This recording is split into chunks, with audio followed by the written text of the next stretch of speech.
मन चंगा तो कठौती में गंगा। ये कहावत आपने अपनी जिंदगी में हजारों सैकड़ों बार सुनी होगी। क्या आप जानते हैं कि संत परंपरा लोक कथाओं में वर्णित यह केवल एक कहावत नहीं है, बल्कि ये भक्ति के उस शिखर की कहानी है जिसने दिखावे के अहंकार को मिट्टी में मिला दिया था। आप ये सोचिए कि एक तरफ पूरी दुनिया हजारों मील पैदल चलकर गंगा के किनारे जा रही थी और वहीं दूसरी ओर एक ऐसा फकीर जिसने अपनी लकड़ी के मामूली बर्तन, जिसे कठौती कहते हैं, उसी में साक्षात मां गंगा की उपस्थिति को सिद्ध कर दिया। सवाल है कि आखिर उस लकड़ी के बर्तन में ऐसा क्या था? क्या वाकई पानी की एक बूंद को गंगा जल बनाने के लिए किसी आडंबर की नहीं, बल्कि सिर्फ एक साफ मन की जरूरत होती है?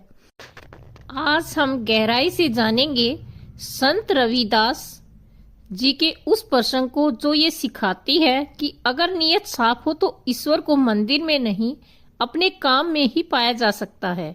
ये कहानी संत रविदास की है। सवाल है कि रविदास जी को लेकर उनका जन्म कहाँ हुआ और उनके काम में कैसे दिव्य साधना छिपी थी।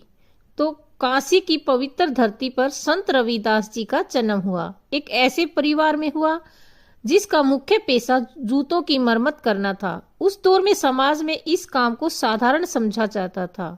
आज के दौर में भी शायद यही कहानी है, लेकिन रविदास जी के लिए उनका पेशा हमेशा से उनकी सबसे बड़ी साधना था। जब वे चमड़ा काटते और जूतों को काटते तो केवल एक जूता नहीं बना रहे होते, बल्कि हर टांके को एक प्रार्थना की तरह पिरोते थे। उनके हाथ में मौजूद सुई और धागा उनके लिए वैसे ही पवित्र थे जैसे किसी पुजारी के लिए माला। उनके लिए चमड़ा भिगोने वाला वो लकड़ी का एक पात्र, जिसे कठौती कहा जाता है, वो किसी मंदिर के पवित्र कुंड से कम नहीं था। वो अक्सर कहते थे कि इंसान का काम ही उसकी असली पहचान है। उस दौर में समाज ऐसे ही उन्हें अलग निगाहों से देखता, पर उनके चेहरे पर ऐसा तेज था जो बड़े बड़े विद्वानों को भी उनकी कुटिया तक खींच लाता। उन्होंने दुनिया को संदेश दिया कि परमात्मा को पाने के लिए जंगलों में भटकने की जरूरत नहीं, बस अपने काम को पूरी तत्परता से और ईमानदारी से करो। यही सबसे बड़ी और सबसे सच्ची सेवा है। संत रविदास को लेकर एक किस्सा बड़ा मशहूर है कि उन्होंने गंगा स्नान के निमंत्रण को गहरी ईमानदारी से ठुकराया था। दरअसल एक बार काशी में मां स्नान का बड़ा पर्व आया। चारों तरफ हर हर गंगे के जयकारे गूंज रहे थे। रविदास जी की कुटिया के सामने एक विद्वान साथी गुजरे और कहा कि ए रविदास, आज जो पूरा संसार गंगा नहा लिया है और तुम यहाँ जूते में उलझे हो, आओ तुमको भी ले चलते हैं गंगा में डुबकी लगवाने के लिए। तुम्हारा भी सारा कष्ट निपट जाएगा। रविदास जी ने बड़ी विनम्रता से अपनी अधूरी मरम्मत वाले जूते की ओर देखा और कहा, महानुभाव, मैंने आज किसी को जूता बनाकर देने का वादा किया है। अगर मैं आज शरीर से गंगा नहाने चला गया और मेरा मन उस अधूरे वचन में अटका रहा, तो ये गंगा मैया के साथ न्याय नहीं होगा। जहां मन में बेईमानी हो, वहां स्नान केवल शरीर को भिगोता है, आत्मा को नहीं। उनके ये सहज बात सुनकर लोग हंसने लगे, उनका उपहास उड़ाने लगे।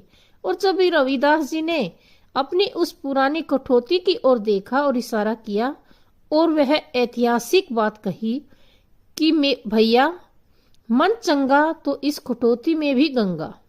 मन चंगा कठौती में गंगा के बाद मां गंगा के प्रकट होने का भी एक बड़ा मशहूर किस्सा है। दरअसल लोगों ने रविदास की भक्ति पर जब संदेह किया और चुनौती दी कि अगर तुम इतने बड़े भक्त हो तो इसी कठौती में गंगा बुलाकर दिखा दो, तो उन्होंने अपनी आंखें बंद की और पूरी श्रद्धा से मां गंगा का ध्यान किया।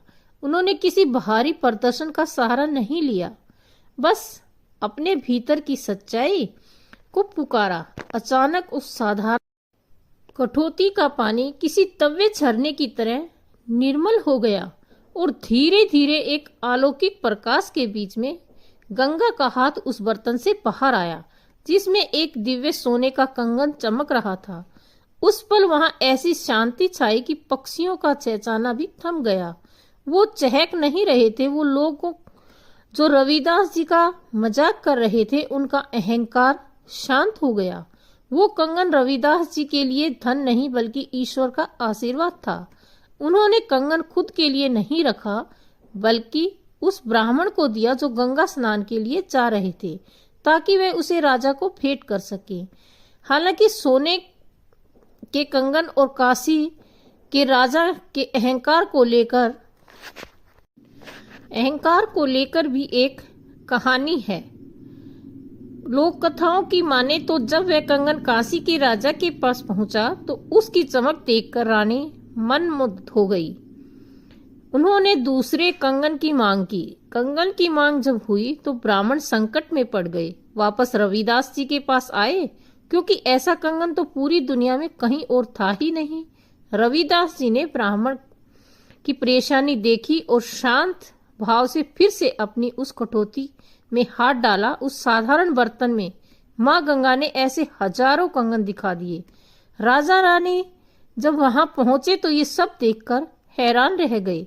समझ नहीं आया कि असली ऐश्वर्य महलों में है बल्कि उस फकीर की कुटिया में जिसके पास साक्षात गंगा का अक्षय भंडार है।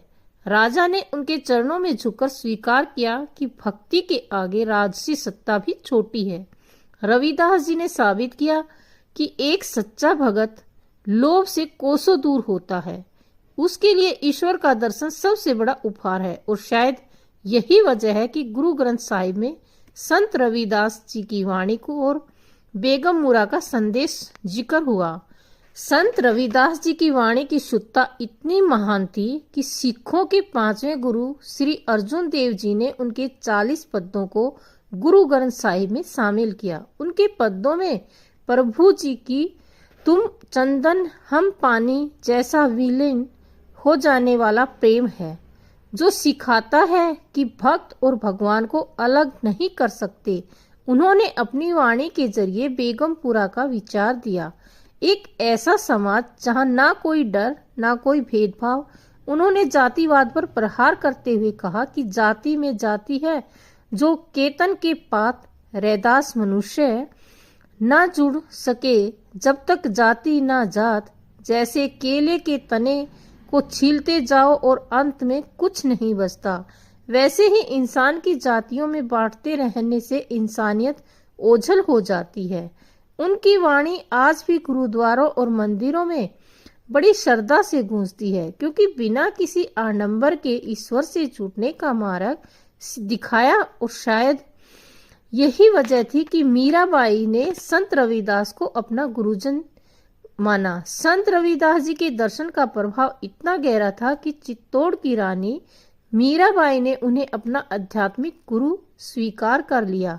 उस दौर में एक राजघराने की रानी एक मोची के चरणों में बैठना समाज की रूढ़िता पर सबसे बड़ी चोट थी।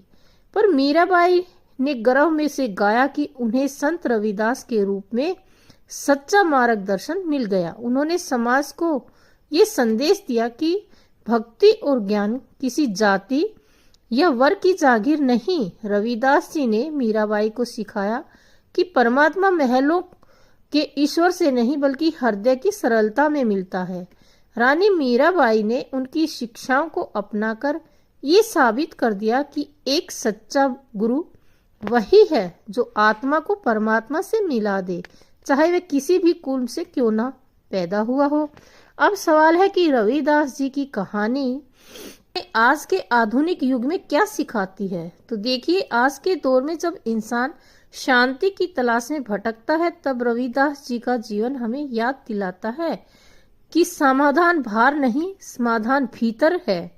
अगर हम अपना ऑफिस का काम, अपनी दुकान या अपना घर पूरी सच्चाई और चंगे मन के साथ संभालते रहे तो हमारी कार्यस्थली हमारी कठौती है और हमारी ईमानदारी ही उसमें बहने वाली गंगा है।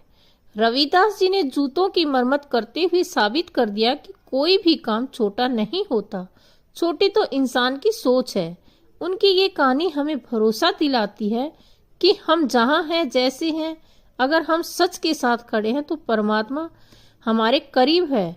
आज जब दुनिया तनाव में जी रही है, तब रविदास जी का संतोष और निष्ठा का मंत्र हमें यही राह दिखाता है कि संत रविदास जी का जीवन एक ऐसी मशाल है जिसमें न केवल उस समय के अंधेरे को दूर किया, बल्कि आज भी हमें यही राह दिखा रहा है। अगर आप भी अपने भीतर उस गंगा का अनुभव करना चाहते हैं तो बस मन चंगा कर लीजिए और कटौती में आपकी भी गंगा। जय गंगा मैया, जय संत रविदास की। यह कहानी आपको पसंद आई तो इसे लाइक करें, शेयर करें और चैनल को सब्सक्राइब करें।